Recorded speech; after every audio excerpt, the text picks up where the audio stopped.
সুজন, কি বড় ভাই বলেন। আকবর ভাইকে তুলে নিয়ে আসবি। হ্যাঁ, মনে রাখবি, আকবর ভাই আমার পার্টির সিনিয়র লিডার। তুলে আনার সময় ওর শরীরে যেন একটা ফুলের টোকাও না লাগে। ঠিক আছে বড় ভাই, আপনি কোনো চিন্তা করেন না। আপনি যেমনটা বলবেন ঠিক তেমনটাই হবে।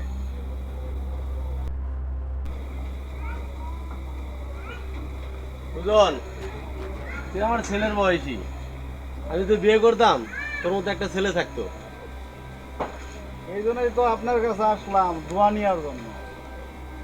আমি দেশ ও মানুষের কথা ভেবে বিয়ে পর্যন্ত করিনি। ভালো হয়ে যা সুজন, এখনো সময় আছে।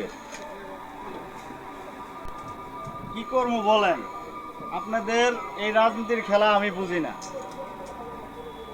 বড় ভাই সালাম জানিয়েছে, বড় ভাই এই কথাও বলেছে আপনার গায়ে যেন কোনো ফুলার টুকাও না পড়ে। কিন্তু আপনি যদি চান কাটার আঘাতও লাগতে পারে। এখন আমার সাথে চলেন, বড় ভাই গেছে।